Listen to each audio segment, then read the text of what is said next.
Welcome to the Finance Marketing Podcast, a show that empowers finance professionals to market their businesses in ways that feel good and actually achieve results. I'm your host, Hillary. I've been working with folks in financial services to develop marketing strategies that work and create results-oriented marketing content since 2020. And I've learned a lot about what works in finance marketing, what doesn't work, and where financial services pros get stuck. Join us each Friday as we explore real, effective ways to market your finance business and connect with folks who truly embody your ideal clients.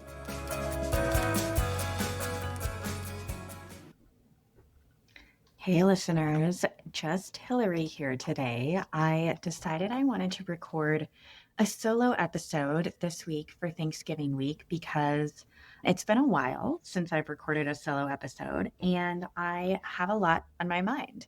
And if I'm being perfectly honest, I had planned this year to record a lot more solo episodes than I did. I had a lot that I wanted to talk about and share with you from my perspective. And this year, 2025, ended up being one of the years I think that I've worked hardest in my entire life. And so it just fell off my plate.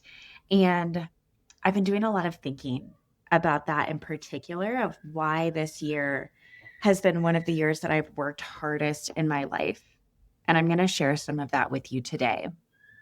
And I've also been thinking about, is this really what I want next year, 2026, to look like? I've been reading in a lot of different places that sometimes we are our own worst enemy. We work so hard that we actually end up slowing our growth because of it. And that sometimes when we take a step back and we commit to working less, that's when we see some of the growth that we've been craving and looking for and working so hard for. So I just want to share that to kind of bring you into the headspace that I'm in right now. I feel like a lot of people that I've talked to this year have been in a very similar headspace. And so again, I'll share some more of what that has looked like for me over the past 11 months or so.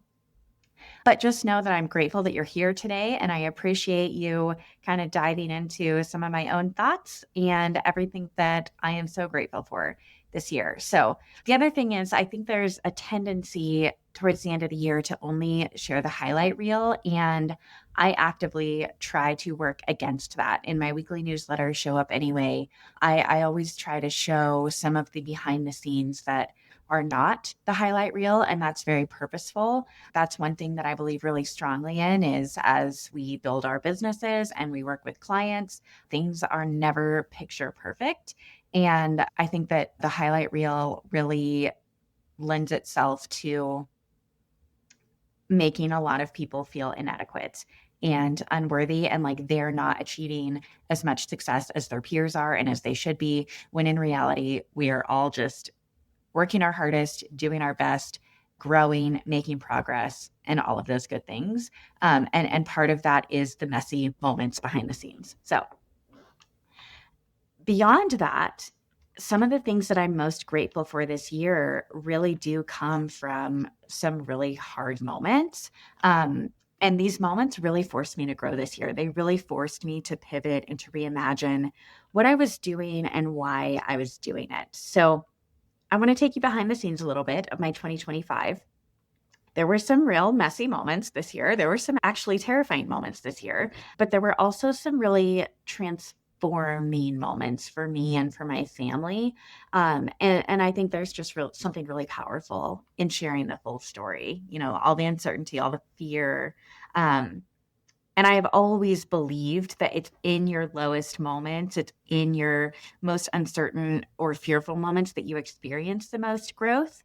And so when I'm not in those moments, I actually try to tell myself to look forward to those moments, because I know that they're inevitable. And I know that, my past self has grown so much from those moments. So that's always been a reassurance to me, is when I do feel I'm at my lowest or in a low point, I try to find the gratitude in there, because I know that that's where I'm going to experience a lot of growth as well. So if you felt stuck this year, or you've had to pivot in ways that you really didn't expect this year, or you're wondering if you're on the right track, this episode really is for you. So fighting against the everything is perfect tendency that I think a lot of us have when we show up publicly. Let's dive in. So at the beginning of this year, I came back from maternity leave. I actually came back on January 6th, I think, is when I finally forced myself back to the desk.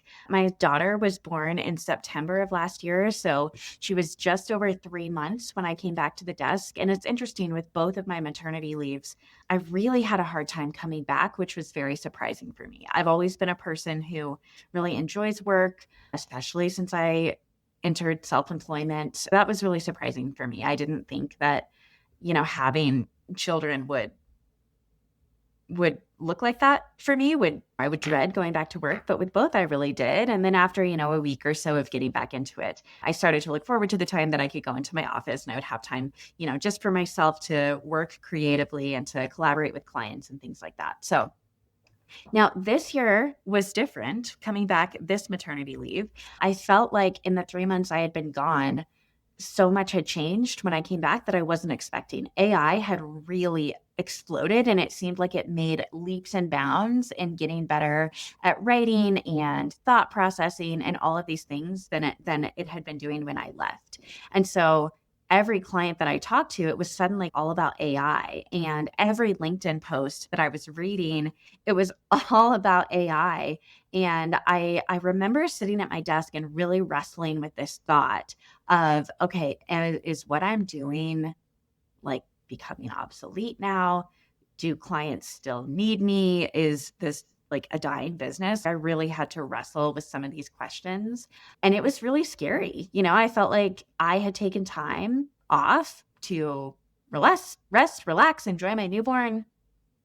And then I came back and everyone else had been moving forward at like a breakneck speed pace. And I was just trying to catch up. And I was also, of course, still adjusting to life with another baby in our family. And this particular baby, I mean, she's the light of our lives, but she is also a really bad sleeper. Most of her waking hours, she is screeching and screaming at the top of her lungs to communicate. Apparently, that is her love language. And so it was pretty exhausting as well. So I was exhausted. I was feeling behind. I was wondering if I still had value to offer to my clients in this new AI kind of landscape. And then amidst all of that, we also had a lot of political turmoil going on at this time, right around January, February, March.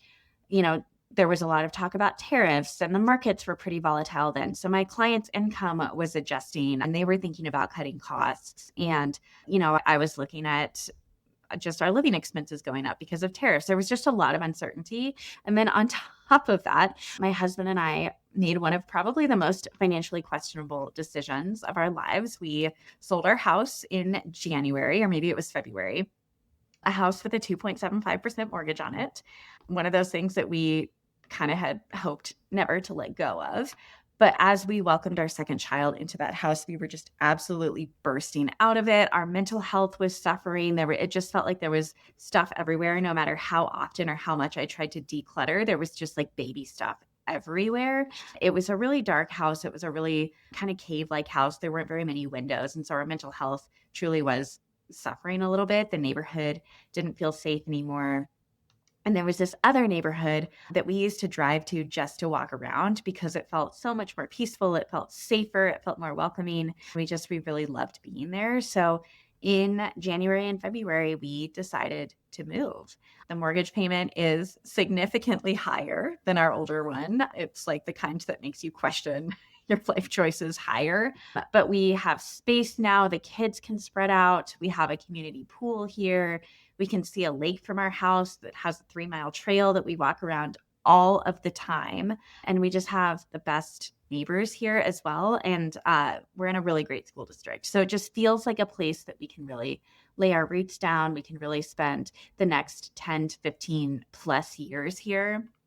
So financially, it wasn't the most optimal decision, but for our family's happiness and well-being, it was absolutely the right call. So even though the mortgage payment is higher, I'm so grateful that we took that leap and that we're here. Now, of course, this is all happening at the same time for me. So my business, it was a lot slower to pick up than I'd anticipated coming back.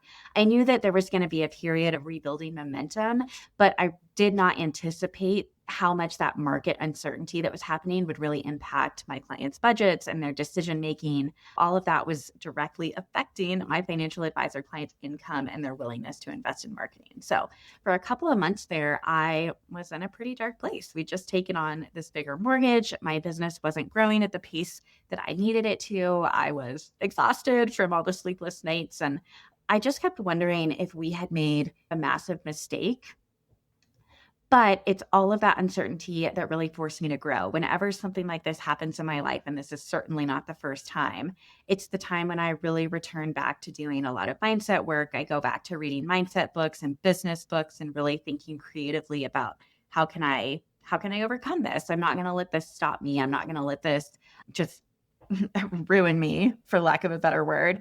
What can I do to not only get through this, but to thrive through this? And so that is something that I'm actually grateful for. And I realized that, up to this point, I really had been playing it too safe. I'd been staying in my comfort zone of being the person who executes what clients ask for rather than the person who really helps them figure out what they should be asking for in the first place. So this was my permission to start pivoting and taking on more strategic roles with my existing clients and new clients that I was bringing in. So instead of being like an order taker and waiting for them to tell me what content they needed and wanted, I started helping them think through their entire marketing strategy. Where were their leads coming from? Where were they falling through the cracks? What was actually working? What was just busy work? What was changing for them with all of these AI developments? And that shift really changed a lot for me. I've worked on projects this year that have been so exciting and so challenging in a good way, and that I've just absolutely loved. These projects felt really strategic and they felt more impactful than the projects that I'd been doing in years past. And some of these included case studies that I helped clients develop that show and demonstrate exactly how they help clients, which really removes all the mystery from prospects' minds about what working with a financial advisor actually looks like, especially because as financial advisors are evolving in this landscape, they are also changing their service offerings and the way that they're showing up for clients and the way that they're helping clients not only with their investments and their retirement planning and their tax planning, but also with their own behavioral biases around money and their own behavioral habits and tactics and shticks around money and things like that. So that's been really, really exciting. I have also worked on prospect onboarding workflows. So a client came to me, they were getting really, really busy. He's a solo advisor and his wife works on his team as well. They also have 2 young children. And so as he was getting busier, prospects were continuing to come into his pipeline, but they were starting to fall through the cracks. So he has a process that I've seen many advisors have where they have a discovery call meeting and then they have kind of a longer planning meeting and then a third meeting on top of that where they look at specific financials and start to think about what a financial plan could really look like before they have even become a client. And so there was just a lot of opportunity for this advisor's prospects to fall through the cracks if he wasn't following up regularly and consistently with them. So I helped them build out an entire workflow process that they were able to plug into their CRM, which was Wealthbox. And we ended up writing about 30 to 45 email templates that they can now confidently just copy, paste, and then adapt to each prospect situation as needed. So there's no more starting from scratch every time a new lead comes in, no more leads falling through the cracks because they forgot to follow up. And I absolutely loved this project because it was not one that I've worked on before, but it was absolutely in my wheelhouse of applying copywriting and marketing principles to this sales process. And they have been so happy with it since. I'll link to their testimonial in the show notes if you want to see, because they really have just opened up their bandwidth and just have to do a lot less of the emotional and mental load of remembering when to follow up with who and who's at what point in the process. It's now all documented in their CRM, which has just been really helpful for them.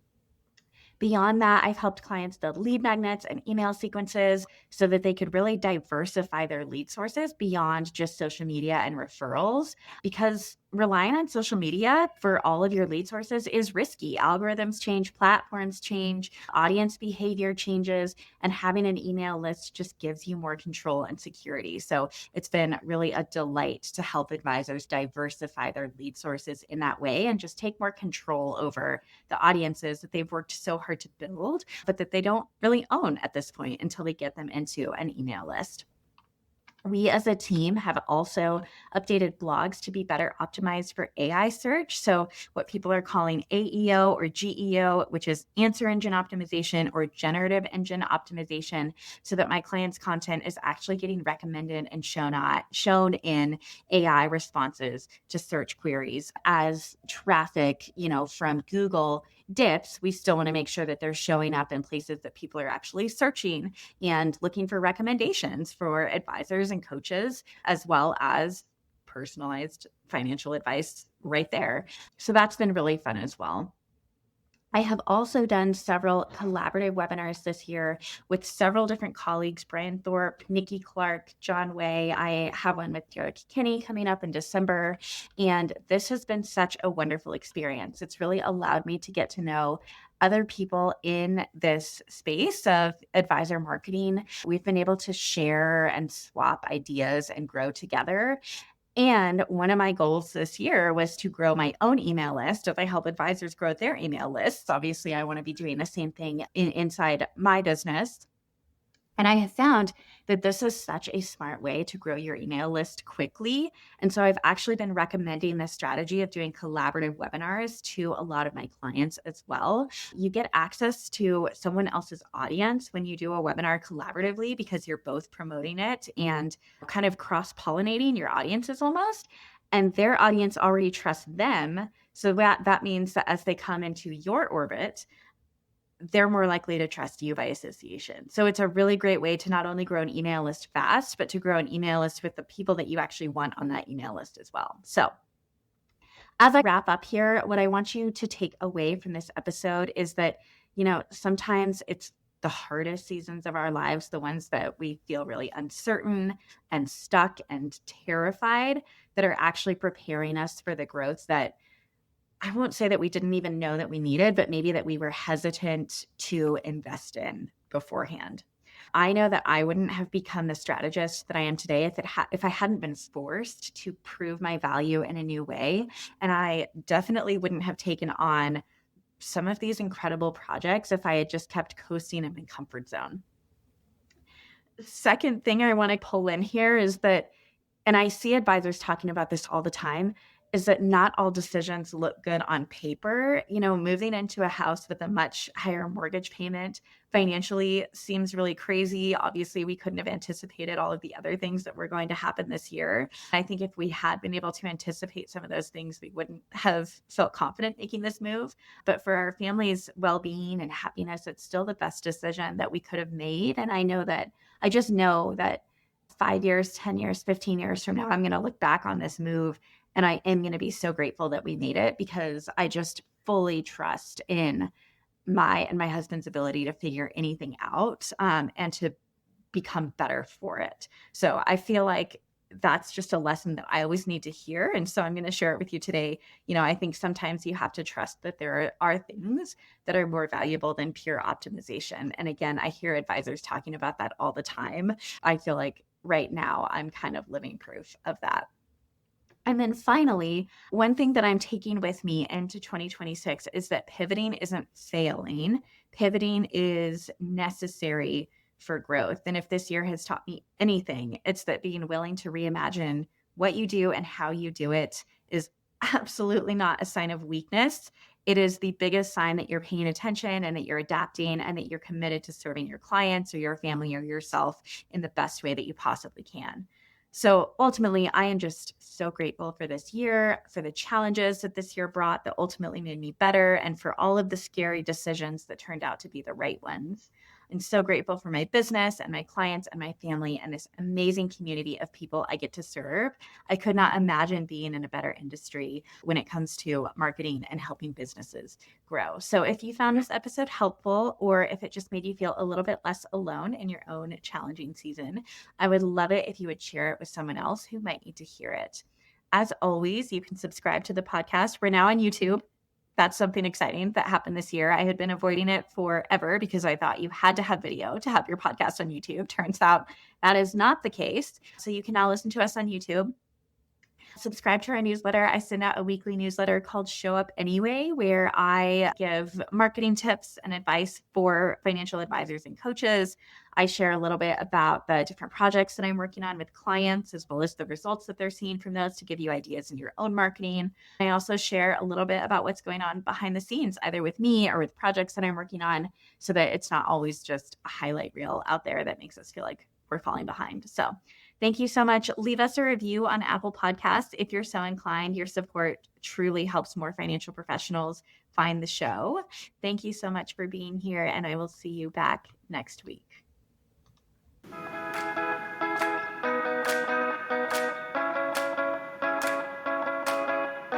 Thank you so much for joining us on this episode of the Finance Marketing Podcast. If you're eager to market your business in a way that feels good and actually gets results, sign up for the Finance Marketing Podcast newsletter in the show notes so you never miss another episode. If you liked what you heard today, please be sure to subscribe to the show on your favorite listening app and leave a review on Apple Podcasts. We'll see you back here next Friday.